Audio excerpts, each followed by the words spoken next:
नमस्कार, मैं चंचल लगाए स्वागत करती हूँ ओम एजुकेशन सेंटर में, जहां आप मेरे साथ कक्षा 12 आरबीएससी सिलेबस अनिवार्य हिंदी की पुस्तक सृजन का अध्ययन कर रहे थे। हमने पहला चैप्टर स्टार्ट कर दिया था और उसकी सारी व्याख्याएं कंप्लीट कर ली थी। तो नेक्स्ट उसके प्रश्नों के आंसर आपको देने थे। अगर नहीं आप पर आए हैं तो मैं बता रही हूँ, मिलान कर लीजिए।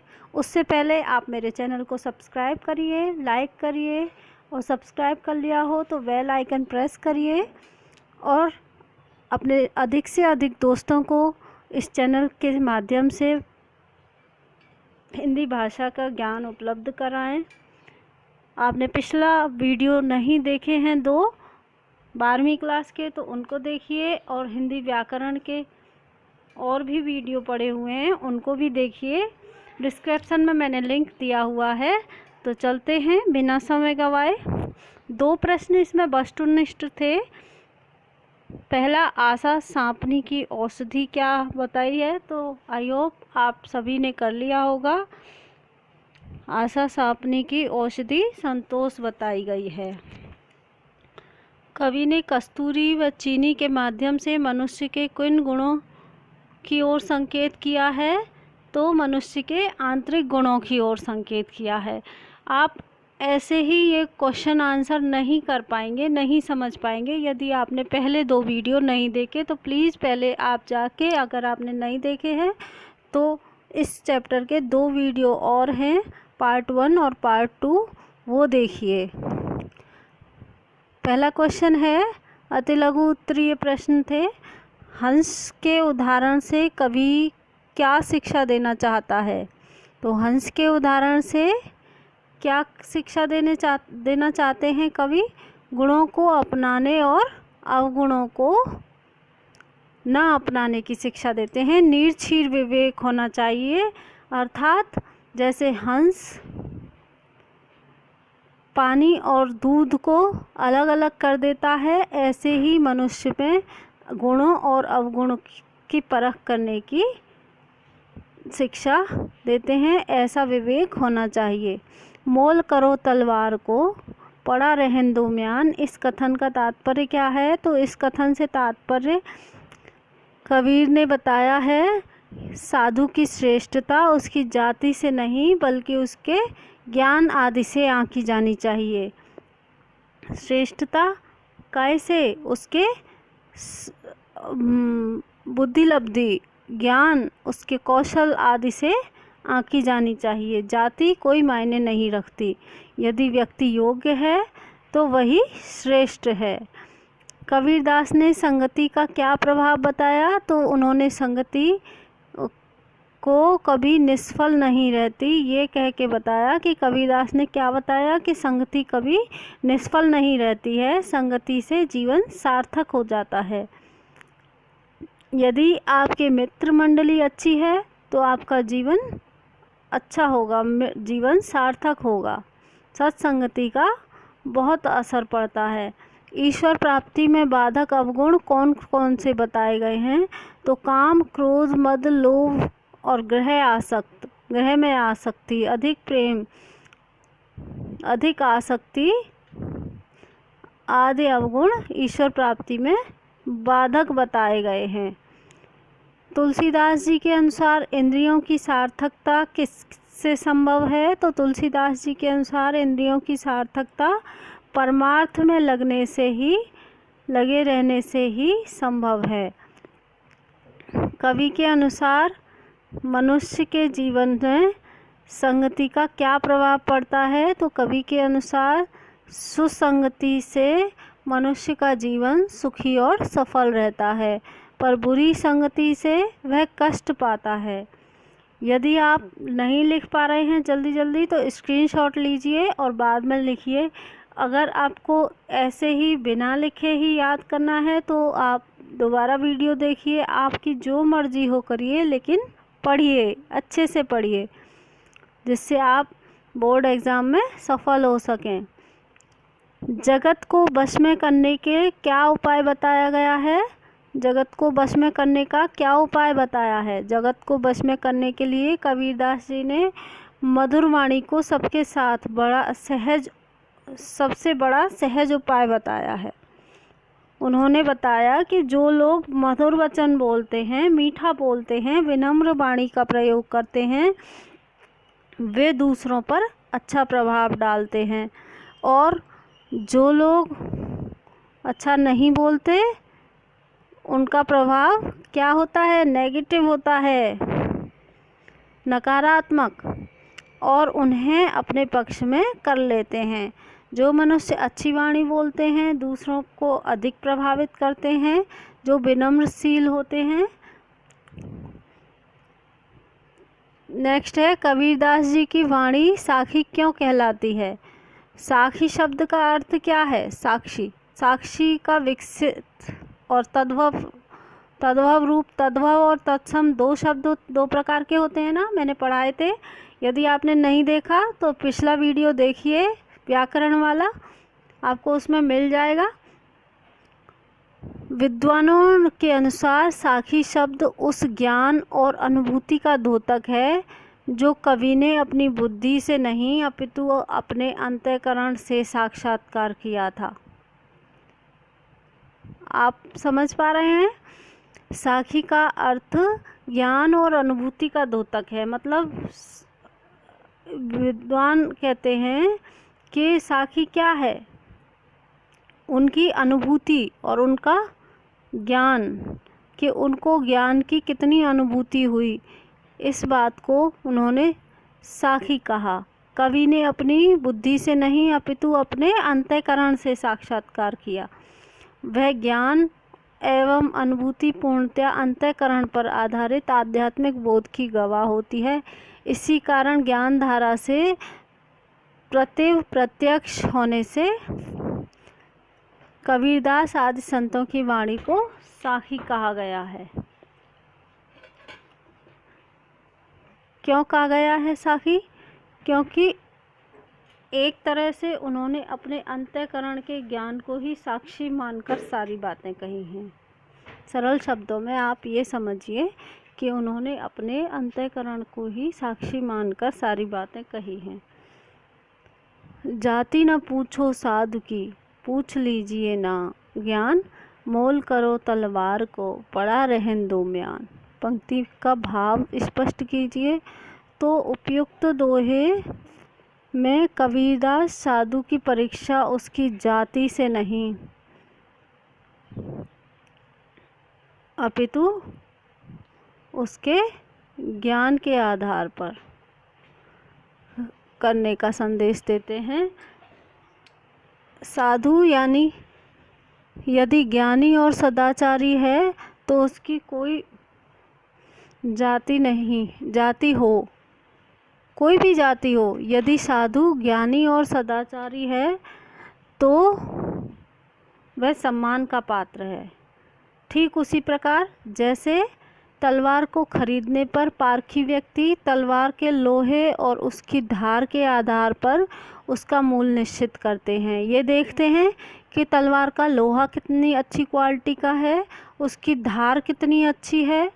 ये नहीं देखते कि उसका सुंदर म्यान कैसा है। सुंदर म्यान के आधार पर कोई भी तलवार की खरीदारी नहीं करता। ठीक उसी प्रकार हमें भी साधु पुरुष की परीक्षा उसके ज्ञान के आधार पर करनी चाहिए, ना कि जाति के आधार पर। कबीरदास जी का आशय यह है कि जाति के आधार पर मनुष्य का मूल्यांकन करना अज्ञान और अन्याय की निशानी है। नदी नाव संयोग द्वारा तुलसीदास ने संसार में जीने का क्या तरीका बताया है? तो तुलसीदास जी ने बताया है कि संसार में विभिन्न प्रकार के लोग रहते हैं और वे तरह तरह की बातें करते हैं। ऐसे सभी लोगों के मेल जोल से तथा हिल मिल कर रहना चाहिए। ऐसे सभी लोगों को मेल जोल से और हिल मिल कर रहना चाहिए। तुलसीदास जी कहते हैं कि संसार में विभिन्न प्रकार के लोग रहते हैं और वे तरह तरह की बातें बनाते रहते हैं। ऐसे में हमें सभी लोगों से मिलजुल कर और हिल मिल कर रहना चाहिए। यही संसार में जीने का सर्वश्रेष्ठ उपाय है। नदी के संयोग से नाव पार लग जाती है। उसी प्रकार मेलजोल से जीवन रूपी नाव भवसागर रूपी संसार रूपी भवसागर में पार लगानी चाहिए। नेक्स्ट, राम कृपा तुलसी सुलभ गंग सुमंग समान पंक्ति का भाव स्पष्ट कीजिए। तो गंगा स्वयं पवित्र होती है और उसमें अन्य नदी नालों का जो भी जल मिल जाता है, जैसा भी जल मिल जाता है, वह भी गंगा के समान पवित्र हो जाता है। इस तरह गंगा की संगति से सभी जल पवित्र हो जाते हैं। तुलसी जी कहते हैं कि गंगा स्वयं तो पवित्र है ही, अन्य गंदे नदी नाले जो भी मिल जाते हैं उनको भी पवित्र बना देती है।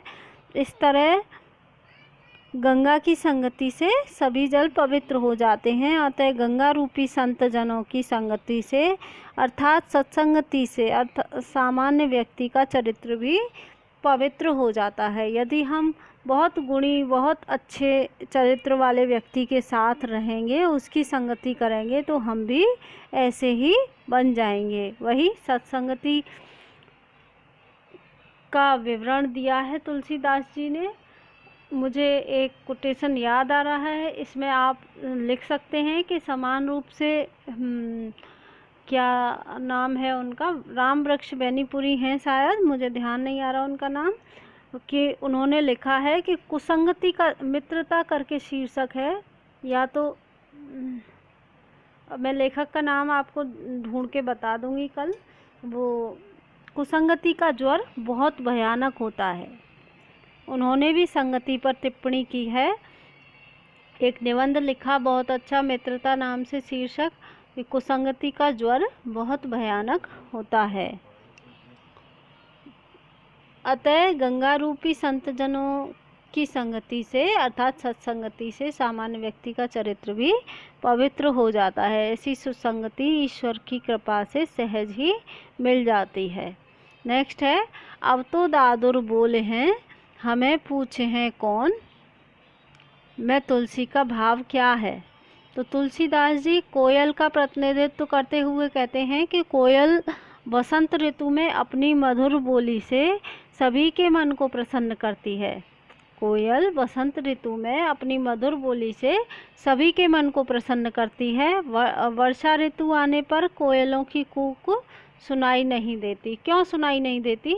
इस बात के पीछे तुलसीदास जी तथ्य बताते हैं। तथ्य के द्वारा संदेश देना चाहते हैं कि बुद्धिमान और गुणी व्यक्ति उचित समय और स्थान पर ही अपने गुणों का प्रदर्शन करते हैं, या बुद्धिमान और गुणी व्यक्ति को उचित समय और स्थान पर ही अपने गुणों का प्रदर्शन करना चाहिए। जहाँ अपनी हाँकने वाले बकवादी और अज्ञानी लोगों का बहुमत हो, वहाँ शांत रहना चाहिए। वहाँ शांत रहना ही श्रेष्ठ है।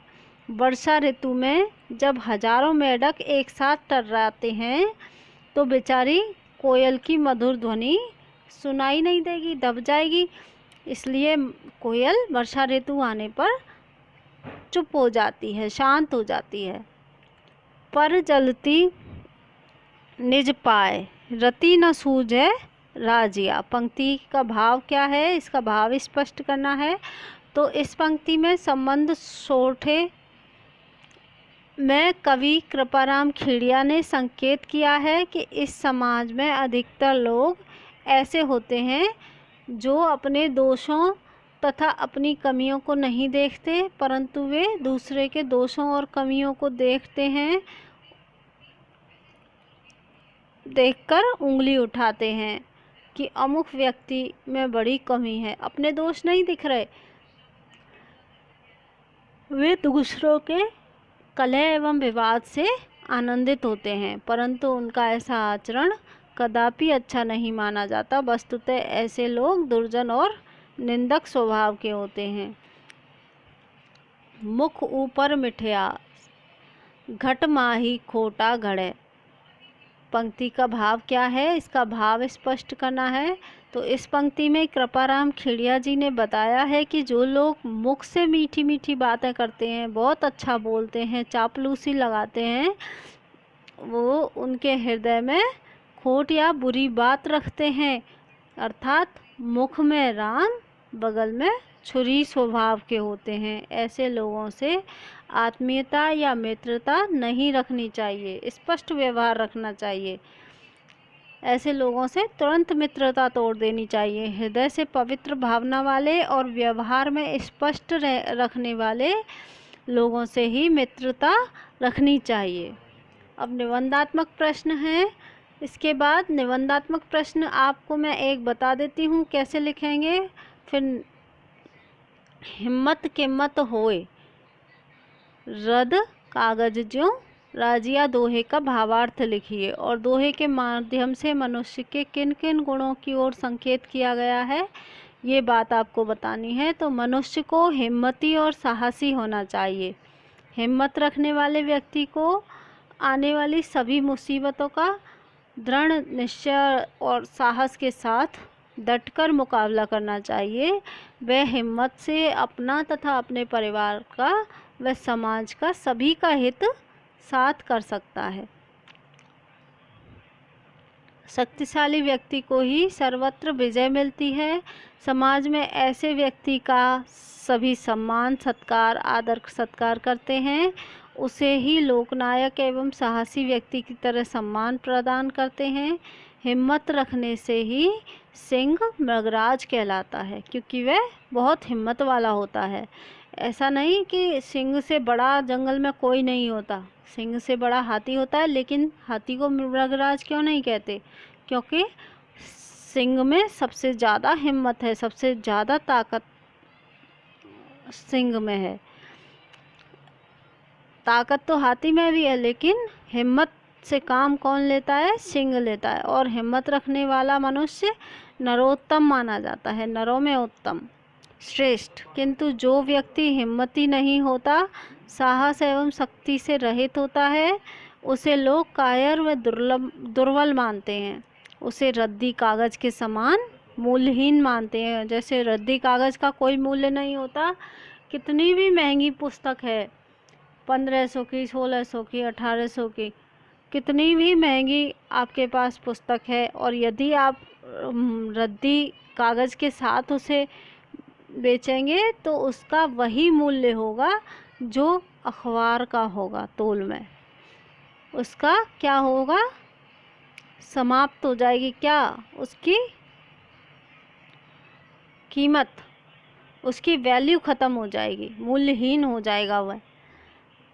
इसी प्रकार जिस व्यक्ति में हिम्मत नहीं होती, वह भी मूल्यहीन हो जाता है रद्दी कागज़ के समान, तथा उसका हर कोई अनादर ही करता है। इसलिए व्यक्ति को हिम्मत वाला होना चाहिए।